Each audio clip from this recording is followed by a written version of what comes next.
نماز میں کتنی رکعتیں ہوتی ہیں؟ فرض 4 فرض ظہر کے. مسجد ہے اس کا نام ہے بنو سلمہ، مسجد بنو سلمہ، اور جسے آج کہا جاتا ہے مسجد قبلتین. وہ کرائیں آپ قبلتین جب کہا جاتا ہے کہ اس مسجد میں اللہ نے قبلہ بدل دیا تھا.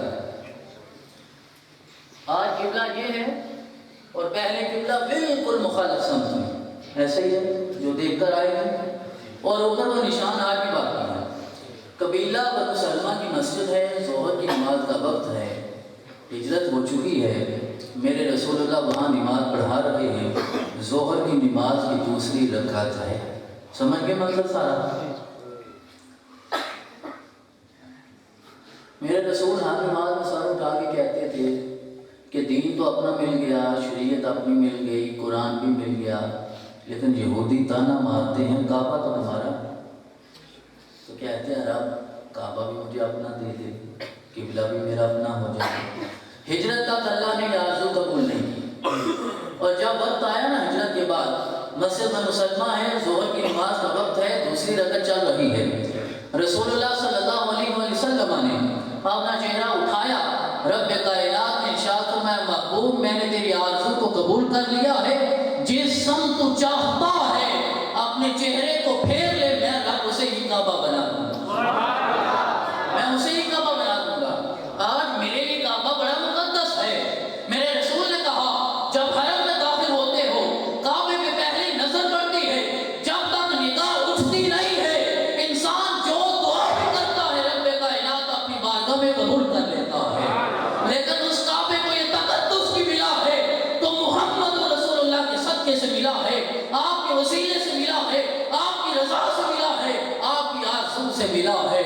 رسول معظم نے اپنا چہرہ پھیر لیا، نماز کے دوران چہرہ پھرتا جا رہا ہے میرے رسول کا، اور رسول اللہ کا چہرہ دیکھتے ہوئے سارے صحابہ بھی اپنے چہرے پھیرتے جا رہے ہیں. آج لوگ ہر چیز میں شرعی حیثیت تلاش کرتے ہیں، نبی کی عظمت کو شریعت میں ماپنے کی کوشش کرتے ہیں. میرے بھائیوں اس سے بڑا شرعی سوال کیا ہو سکتا تھا؟ ابو بکر آگے بڑھ کے پوچھتے رسول اللہ پہلے تو کعبہ وہ تھا، آپ کیوں اپنا چہرہ پھیرتے جا رہے ہیں؟ عمر فاروق آگے آ جاتے پوچھتے یا رسول اللہ کس کی اجازت سے آپ کعبہ بدل رہے ہیں؟ لیکن ابو بکر نے بھی سوال نہیں کیا، عمر نے سوال نہیں کیا، عثمان نے سوال نہیں کیا، حیدر کرار نے سوال نہیں کیا. رسول اللہ کا چہرہ پھرتا جا رہا ہے، سارے صحابہ آپ کی اتباع میں اپنے چہرے بھی پھیرتے جا رہے ہیں، کسی نے کچھ نہیں پوچھا. حالانکہ حضرت عمر کو عادت تھی پوچھنے کی، اکثر پوچھ لیا کرتے تھے، اور صلح حدیبیہ کے موقع پہ تو یہ بھی کہہ دیا تھا یا رسول اللہ آپ سچے ہیں، آپ سچے ہیں. لیکن جب کعبہ پھر رہا ہے، رخ پھرتا جا رہا ہے، وہاں حضرت عمر نے بھی کوئی سوال نہیں کیا. کیا وہ بتانا چاہتے تھے مجھے کیا خبر تھی رکوع کی، مجھے ہوش کم تھا سجود کا، تیرے نقش پا کی تلاش تھی کہ میں جھک رہا تھا نماز. صحابہ نے بتایا ہم نہیں جانتے رکوع کیا ہے. ہر رکعت میں کتنے رکوع ہوتے ہیں؟ رکوع ایک رکوع ہوتا ہے. اگر میرے رسول 2 کرتے تو، اگر میرے رسول 3 کرتے تو 3. یہ ساری نماز ہے. اللہ نے کہا اقیموا الصلاۃ، نماز قائم کرو. سارے ایک دوسرے کو دیکھنے لگے اب نماز کیا ہے، قائم کیسے کرنی ہے. میرے رسول نے بازو پکڑ کے کہا میں ہوں، صلو کما رأیتمونی اصلی، میرے پیچھے کھڑے ہو جاؤ، جو عمل میں کرتا چلا جاؤں تم بھی اسی طرح کرتے جاؤ، رب کی بارگاہ میں نماز بن جائے. اور نماز کیا ہے؟ حضور کے صحابی حاضر ہوتے، آپ کے پیچھے کھڑے ہو کے نماز پڑھنے کا موقع ملتا تھا، پیچھے کھڑے نہیں ہوتے تھے، کبھی دائیں چلے جاتے کبھی بائیں چلے جاتے. میرے رسول نے کہا میرے پیچھے کھڑے ہو کے نماز کیوں نہیں پڑھتے؟ عرض کرتے یا رسول اللہ آپ کے پیچھے کھڑا ہو جاؤں ثواب زیادہ ملتا ہے، لیکن آپ کے چہرے کا دیدار نصیب نہیں ہوتا. کبھی دائیں چلا جاتا ہوں کبھی بائیں چلا جاتا ہوں، نماز رب کی پڑھتا ہوں، دیدار محمد رسول اللہ. ادائے دین سراپا نیاز تھی تیری، ادائے دین سراپا نیاز تھی تیری، کسی کو دیکھتے رہنا نماز تھی تیری. ازاں ازل سے تیرے عشق کا ترانہ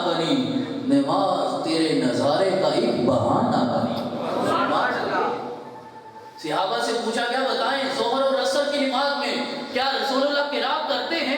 کیونکہ ظہر اور عصر کی نماز میں قرات اونچی آواز سے نہیں ہوتی، اس لیے کوئی تشویش ہوئی، سوال ہوا تو جس سے سوال ہوا صحابی نے کہا ہاں رسول اللہ ظہر اور عصر میں بھی قرات کرتے ہیں۔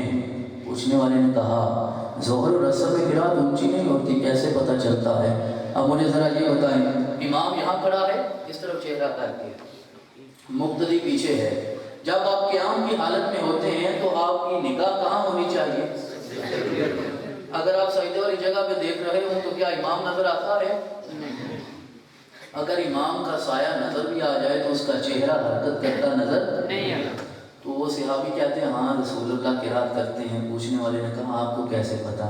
کہنے لگے نحن نعلم باضطراب لحیتہ، ہم جان جاتے ہیں جب رسول اللہ قرات کرتے ہیں تو آپ کی داڑھی مبارک حرکت کرتی ہے۔ مجھے ذرا یہ بتائیں اگر مقتدی پیچھے کھڑا ہے اور سجدے والی جگہ پہ اس کی نگاہ ہے تو امام تو نظر نہیں آتا، امام نظر آ بھی جائے تو اس کا چہرہ نظر نہیں آتا۔ تو صحابہ نے بتایا کہ رسول اللہ جب قرات کرتے ہیں آپ کی داڑھی حرکت کرتی ہے، داڑھی مبارک کی حرکت کرنے سے ہم جان لیتے ہیں کہ رسول اللہ قرات فرما رہے ہیں۔ تو پتہ یہ چلا کہ صحابہ نماز میں حاضر ہوتے تھے اور ان کا دھیان اور ان کی توجہ، ان کی نگاہ کسی اور جانب نہیں ہوتی تھی، رسول اللہ کے چہرے کی جانب ہوا کرتی۔ کیوں ازل سے تیرے عشق کا ترانہ بنی، نماز تیرے نظارے کا ایک بہانہ بنی۔